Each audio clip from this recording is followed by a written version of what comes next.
तो मैं यही कहना चाहूँगी कि देखो मेरी पर्सनल लाइफ है, मैंने वैसे शादियाँ नहीं की हैं, लेकिन आगे जब करूँगी चाहे मैं 10 करूँ, 20 करूँ, 30 करूँ, 40 करूँ, मेरी मर्जी है यार। मुझे रोज मर्द पसंद आएगा, रोज शादी करेंगे, हमारी मर्जी है।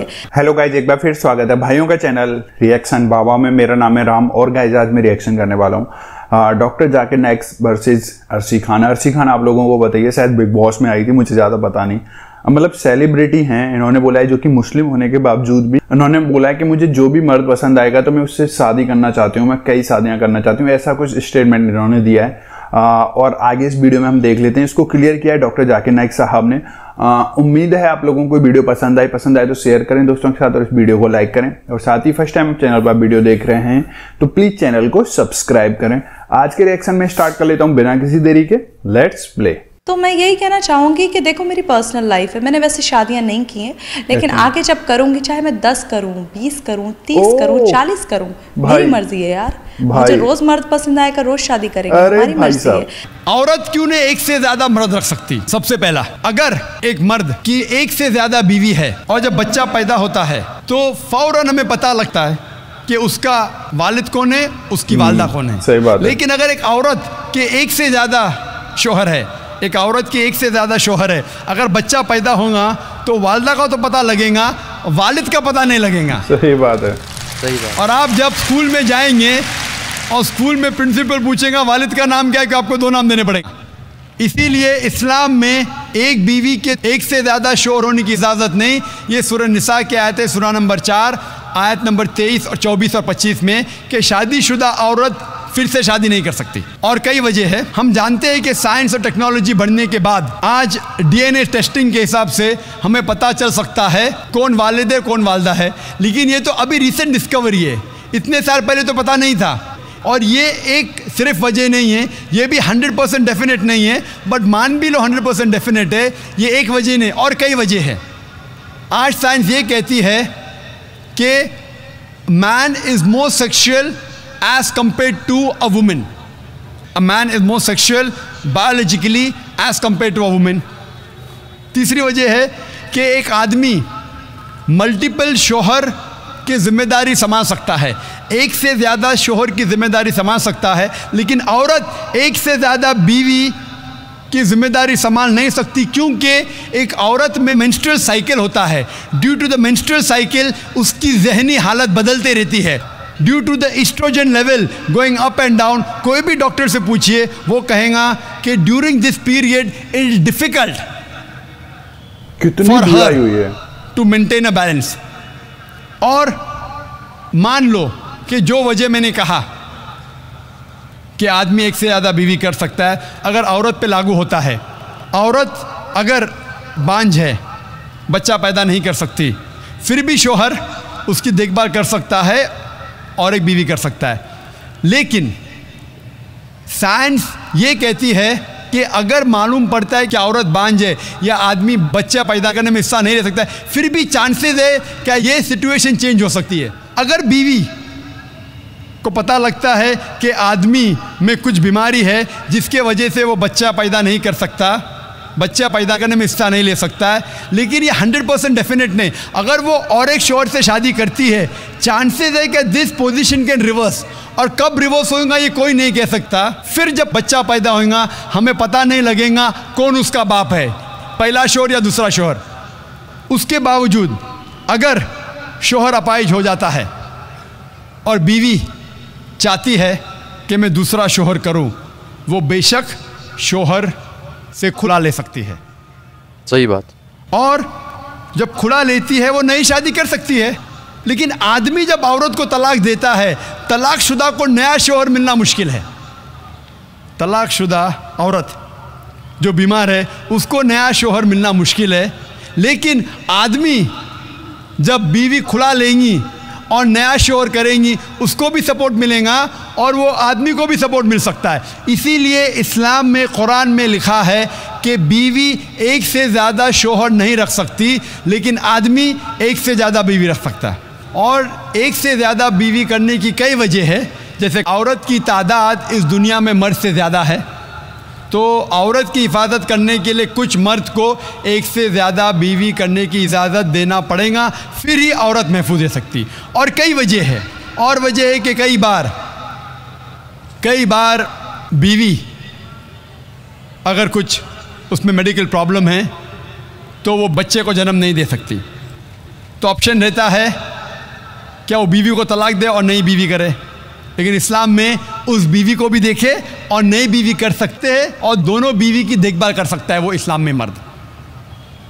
इसी तरीके से अगर कोई औरत एक्सीडेंट हो सकता है और अपने शोहर को सेटिस्फाई नहीं कर सकती, तो दो चीज़ें हो सकती, वो बीवी को तलाक दे और नई बीवी करे, या पहली बीवी जिसका एक्सीडेंट हो चुका है, जो अपाहिज हो चुकी है, उसको रखे और दूसरी बीवी करे। अगर मेरी बहन अपाहिज हो जाती है तो मैं पसंद करूँगा कि उसका शौहर उसे रखे और दूसरी शादी करे बनिस्बत उसको तलाक दे। तो कई वजह है इस्लाम में कि एक से ज़्यादा बीवी रखने की इजाज़त इस्लाम में क्यों है, उल्टा क्यों नहीं इजाज़त है। आपने बोला है कि जो इस्लाम कबूल करता है उससे हज़ारों गुना माफ़ हो जाता है, मगर मेरे हिसाब से सबका मालिक एक है और एक मालिक होते हुए किसको ये नज़र से देखता है और किसको वो नज़र से देखता है।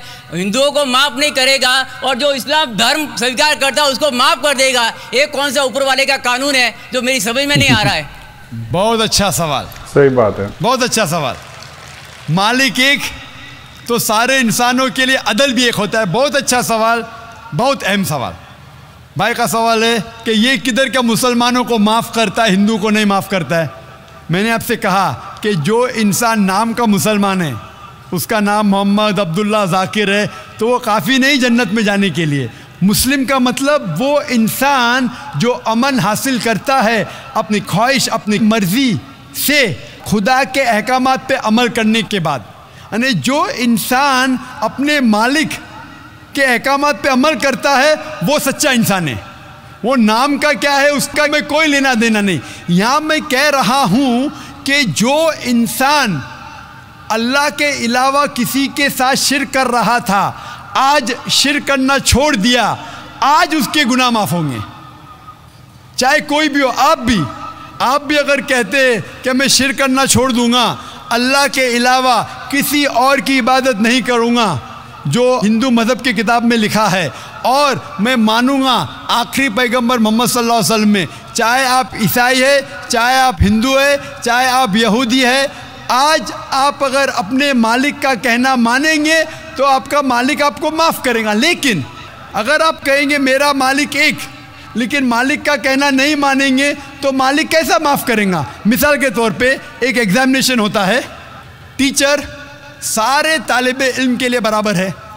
टीचर एक साल के लिए सारे तालिबे इल्म, सारे स्टूडेंट्स को सिखाता है, बराबर।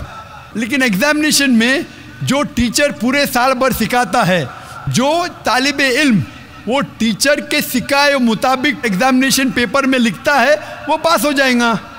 जो तालिबे इल्म टीचर जो सिखाता है उसके खिलाफ काम करता है तो टीचर क्या उसको पास करेगा? चाहे वो हिंदू, मुस्लिम हो, ईसाई हो, जो टीचर सिखाता है उसके ऊपर वो तालिबे इल्म उसके मुताबिक इम्तिहान देता है, वो पास होगा। आपका मालिक, हमारा मालिक एक है।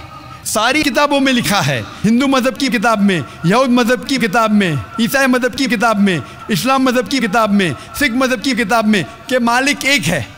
मालिक के अलावा किसी की इबादत नहीं करना चाहिए, खुदा के अलावा किसी की इबादत नहीं करना चाहिए। कल मैंने फरमाया था कि उस खुदा की कोई प्रतिमा नहीं, कोई अक्स नहीं, कोई फोटोग्राफ नहीं, कोई पिक्चर नहीं, कोई बुत नहीं, कोई मूर्ति नहीं। फिर अगर आप मूर्ति देंगे तो आप मालिक का कहना नहीं मान रहे। तो अगर आप मालिक का कहना मानेंगे, आपका नाम कुछ भी हो, मोहन हो, कुछ भी हो, शंकर हो या अब्दुल्ला हो, अगर आप मालिक का कहना मानेंगे तो आप सचमुच उस मालिक के बंदे हैं। अगर आप मालिक का कहना मानेंगे तो आपके गुनाह माफ़ हो जाएंगे। तो ये अरबी में कह रहा हूँ कि मुस्लिम तो लोग को ये लफ्ज़ से नफ़रत है। अगर नफ़रत है तो मैं मुस्लिम लफ्ज़ को निकालता हूँ। मैं ये कहता हूँ जो भी इंसान अपने मालिक का कहना मानता है उसे अरबी में कहते हैं मुस्लिम। लेकिन आपको मुस्लिम शब्द से नफ़रत है, मुस्लिम शब्द को निकाल दो। मैं ये कहूँगा जो खुदा के अहकामात पे अमल करता है, खुदा के कलमात पे अमल करता है, ये मानता है कि खुदा एक है, उसके अलावा किसी की पूजा नहीं करना चाहिए, वो इंसान के गुनाह वो मालिक माफ़ करेगा। बेशक। आप अगर मानेंगे खुदा एक है, आप मानते खुदा एक है, आप मानते खुदा के अलावा किसी और को पूजना नहीं चाहिए, मानते? हाँ क्या नहीं मानते? आप मानते बुत परस्ती गलत है, आप मानते कि मूर्ति पूजा गलत है, आप मानते कि आखिरी पैगंबर मोहम्मद सल्लल्लाहु अलैहि वसल्लम है? नहीं मानते। बोलते जैसे शिव शंकर को पैगंबर बोलते हैं, जैसे साईं बाबा को ये समझो पैगंबर हो गए, ये हर फरिश्ते ऐसे ऐसे आते गए। आपने मेरी 15 तारीख की तकरीर सुनी?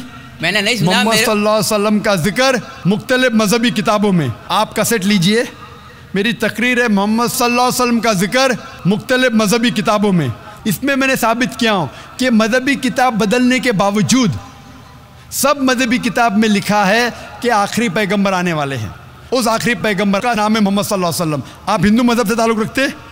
हिंदू मजहब की किताब में लिखा है, भविष्य पुराना पर्व 3 खंड 3 अध्याय 3 श्लोका 5 से 8 में लिखा है भविष्यवाणी मोहम्मद सल्लल्लाहु अलैहि वसल्लम की। आप पढ़ेंगे भविष्य पुराना पर्व 3 खंड 3 अध्याय 3 श्लोका 10 से 27 में मोहम्मद सल्लल्लाहु अलैहि वसल्लम का जिक्र है। आप कुंटब सुक्ता पढ़िए, अथर्वा वेद में लिखा है, किताब number 20 him number 127 shloka number 1 से 14 में लिखा है मोहम्मद सल्लल्लाहु अलैहि वसल्लम के बारे में। आप पढ़िए अथर्वा वेद किताब नंबर 20 अध्याय नंबर 21 श्लोका नंबर 6 और 7 में मोहम्मद सल्लल्लाहु अलैहि वसल्लम का जिक्र है। मोहम्मद सल्लल्लाहु अलैहि वसल्लम का जिक्र है साम वेद में अहमद जैसा, साम वेद उत्तर चिक मंत्रा नंबर 1500 लिखा है। यजुर्वेद में अध्याय नंबर 31 श्लोका नंबर 18 में। आप पढ़ेंगे ऋग्वेद किताब नंबर 8 अध्याय नंबर 6 वर्ष नंबर 10 में।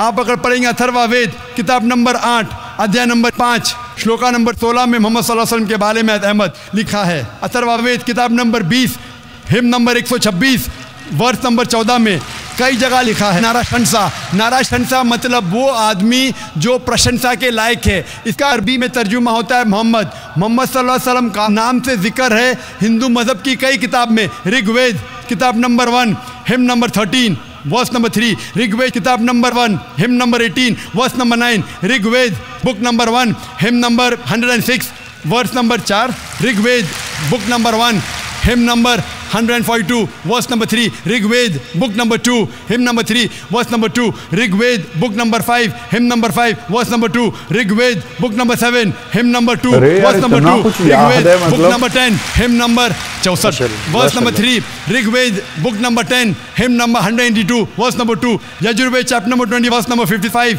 Yajurveda chapter number 20 verse 37, Yajurveda chapter number 20 verse 57, Yajurveda chapter 21 verse number. दिमाग नहीं होना चाहिए, बहुत बड़ा दिमाग का होना चाहिए इसके लिए। मैं सिर्फ हवाले दे सकता हूँ आपकी किताबों में से सिर्फ घंटों तक, जिसमें लिखा है मोहम्मद सल्लल्लाहु अलैहि वसल्लम आखिरी पैगंबर है। माशाल्लाह, बेशक।